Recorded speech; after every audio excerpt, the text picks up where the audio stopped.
Hey everyone, welcome back to the range. My name is Matt, and you're back again today for another standard ammunition test. What do I have for you today? 9mm. What flavor? 115 grain full metal jacket, although it's a truncated nose. This is from Winchester. This is their active duty line. This is a counterpart to the M1153. This is M1152. We'll throw him on the table and take a look at those macros, and we'll talk about what we're going to do today. For all of my ammunition reviews, I try to bring out multiple barrel lengths. Our 9mm is our most versatile. We have a 3-inch, a 4-inch, a 4.5, a 5, a 7.72, and even a 16-inch barrel. It's about 70 to 75 degrees outside today. Pretty calm. The sun keeps popping in and out. This box of ammo was so graciously donated by Sam at SG Ammo. What has my curiosity piqued the most is the velocity number on the back of the box. I'm guessing that's out of the SIG M17 because this is for the modular handgun contract. They claim over 1,300 feet per second, so we're going to test that today and see if we get that. When we tested the M1153 in the past, I only had those 2 rounds donated to me, so we didn't have the ability to do velocity over the different barrel lengths. So I'm really interested to see what we're going to get out of that. We'll check for accuracy, and I think we'll run these in gel because I've gotten a lot of people ask me to run them, and then I'll send you on your merry way. Without further ado, let's get into shooting. We'll start with our shortest barrel length. This is our 3-inch Springfield Armory Hellcat. We have the Apex flat face trigger in here. Really like this little 3-inch compact, especially the factory sights on it and the 13 round factory magazines.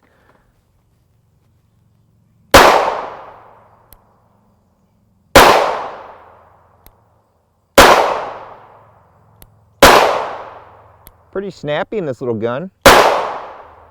Air.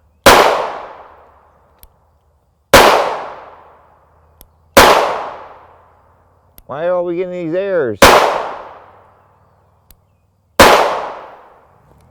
Sorry about that. I always try to get at least 10 shots on each string.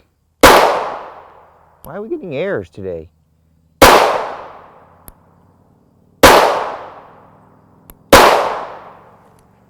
I figure that's close enough. Pretty good velocity out of that. A little snappy, but not too bad. And now our 4-inch barrel. This is a Glock 19 Gen 4 MOS. We've got a Holosun 407C up top. Otherwise, pretty much a factory gun.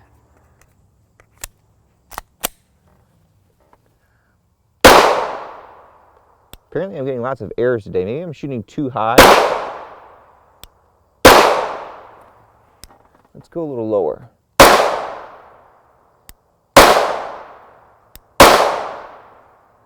This is very snappy.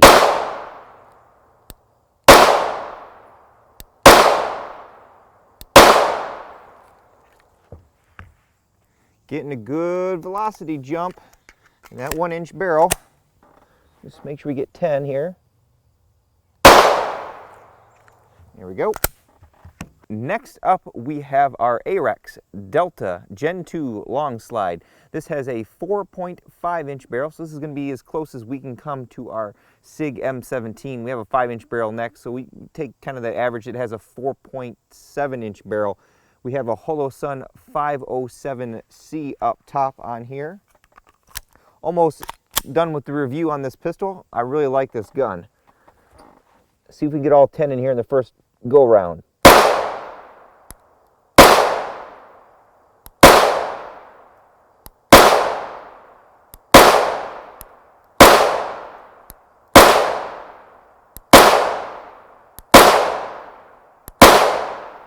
Almost got it that time. Whew, good velocity jump there. And now on to our 5-inch. This is from CMMG. This is their MK9 300 series Banshee. They have various offerings in this particular gun. It has the radial delayed blowback. This particular model takes the Colt SMG magazines. Got a 32 rounder here in flat dark earth. Got a Trijicon MRO up top. Don't really need the bag.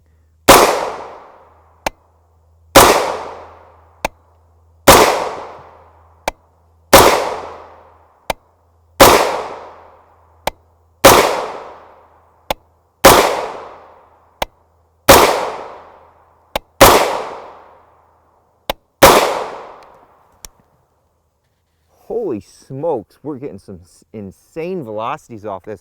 I wonder what we're gonna get out of the 16-inch when we get there. And now for my favorite pistol caliber carbine. This is our CZ Scorpion Evo 3 S1 SBR. We have various different HBI upgrades on here. Got the A3 Tactical Grenade Vertical Foregrip because this is an SBR. Got a Vortex Crossfire 2 up top. Don't need the bag for this guy.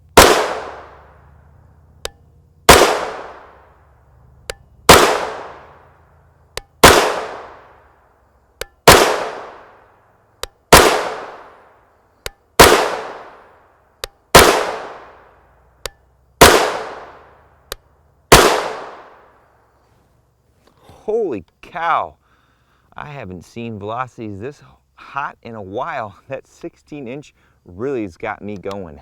And now for our longest barrel length, this is our 16-inch AR-9. Borrowed this from a friend. Various different upgrades on here. We've got a Vortex Spark, Magpul, backup iron sights, Radion ambidextrous charging handle.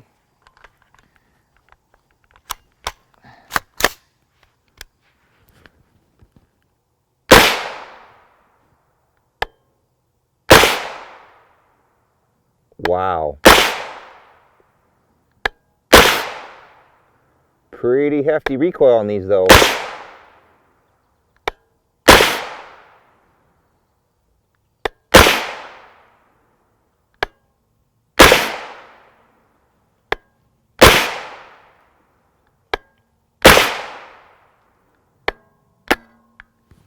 Well, I would say our M1152 here compared to the M1153 that we briefly tested a while back, this stuff is very, very warm. I probably would avoid firing this in any gun that's not rated for plus P or 9mm NATO loadings. There we have it, folks. A very accurate load from Winchester, even with that extreme speed. We shot two groups here at 25 yards. This was the second 0.517 inches.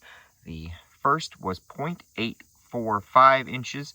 We're using the 16-inch with a primary arms Silverline 18 power scope with all the zooms. It's hot outside today, 95 plus, humid as all get out, minimal to no wind. I can't complain about that. Normally with 9mm, if we see at 1 inch and under, that's a very good load. I would say that's superb in terms of accuracy. All right, everyone, I think I've gotten enough comments over quite a few of the videos when asked to test the M1152 to test it in gel like we did with the 1153. So we have some 6x6x16 clear ballistics gel blocks right down there, 10% variant. So we're gonna test the 3-inch, the 7.72, and then the 16-inch. And if we see anything happening different between the 3 and the 7.72 inch, maybe we'll get out the 5-inch or something. But I want to see what these are going to do in ballistic gel, although I think they're just going to penetrate to the moon. So I got quite a few blocks down there. And then we've also been asked to test them against some level 3A as well because of their velocity. Let's see here. Get her lined up on the old chronograph here.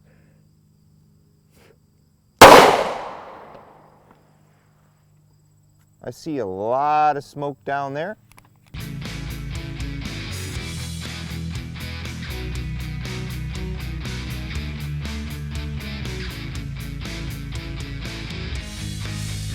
I took a second shot off camera with the 3-inch because of how deep it penetrated. You guys were gonna seriously laugh when you see how far this thing goes. Now on to the 7.72 inch.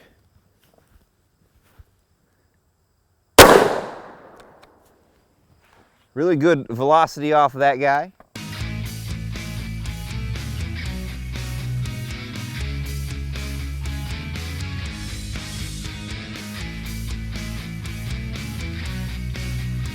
And now our 16-inch.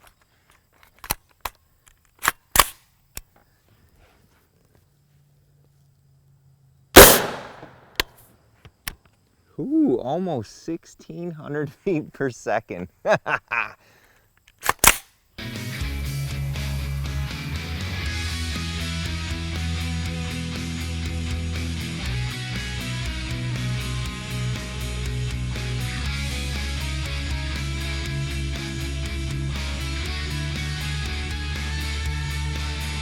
All right, everyone. If you need to shoot through not only one bad guy, not two bad guys, but possibly three bad guys with either one of those barrel lengths, this is the load for you. All of the wound track in this first 16 inches looks pretty much very similar. You've got all that little cracking going on there. Then we get to the second 16-inch block, and all of this up here is from another test. Ignore all of that. It's really hard to see. This line right here is from our FMJ bullets. I originally had this block here sitting this way, and you won't see any bullets in there, but what do you see all the way out to the 55-inch mark? Those are our three recovered rounds. The one out to the 55-inch mark is the 3-inch. Then the one to the 51-inch mark was the 7.72-inch. And then that guy down there, right around 52.5, is the 16-inch. I wonder, it looks like maybe it hit the table and bounced up a little bit or something, so that could have slowed it down. But if you need maximum penetration against soft targets with minimal tissue destruction, this round will do it for you. There are our recovered rounds. You can see a little bit of deformation of the tip happening there, kind of reminiscent of when we test bimetal jacket bullets, that we don't get anything to happen to the bullet other than sometimes it may squish the bullet a little bit and the lead pops out of the back, but that doesn't appear to be the case here. Just kind of push that nose in a little bit. Good strong rifling marks on those guys. Let's see what this can do against level 3A. Now, I don't test a lot of full metal jacket 9mm against soft body armor because most level 3A is rated to stop 357 SIG at like 1470 feet per second. But usually that's out of a handgun. So we're gonna use the 7.72-inch and the 16-inch to see if we can get above the velocity threshold for typical soft body armor. I have a AR500 Armor level 3A R.A.N.G.E panel strapped down there. That is a 100% through and through aramid fiber, so it's like Kevlar, I think is one of the brand names, but aramid fiber is the technical term for it. If that penetrates, then we have AR500 Armor's hybrid, which uses aramid and ultra high molecular weight polyethylene, or polyethylene for short. That's the white material. And if it goes through that, I've got a rigid 3A panel to try then as well.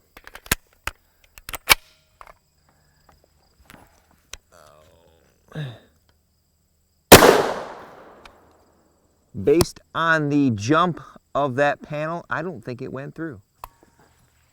We'll take our shot from our 16-inch and then go down and see if we made it through.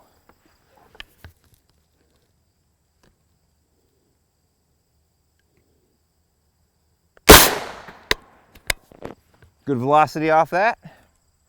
Curious minds want to know. Hopefully I finish before the mosquitoes eat the crap out of me. Here were our two shots.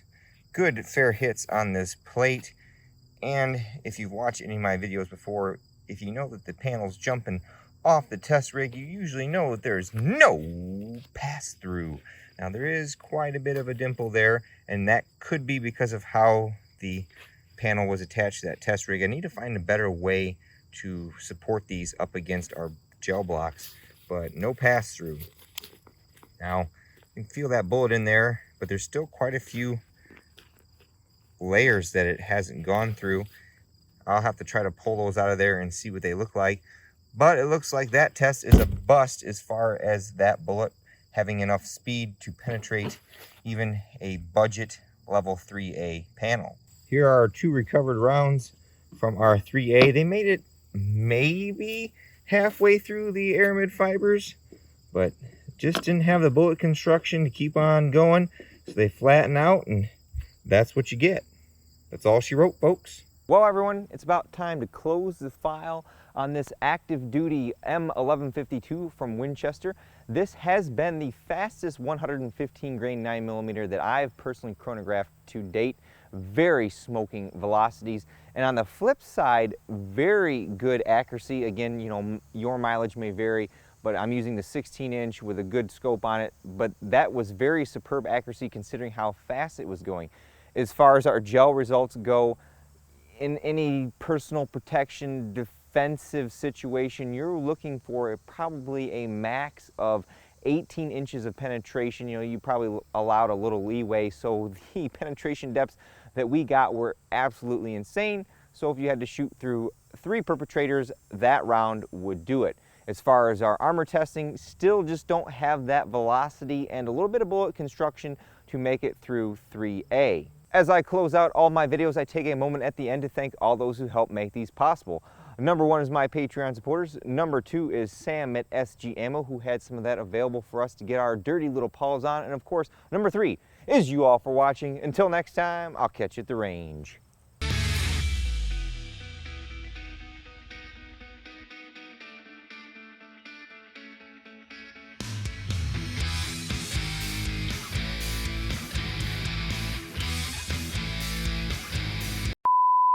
As I close out all these videos, I take a moment to thank all those who help make these possible. Number 1 is our sponsors.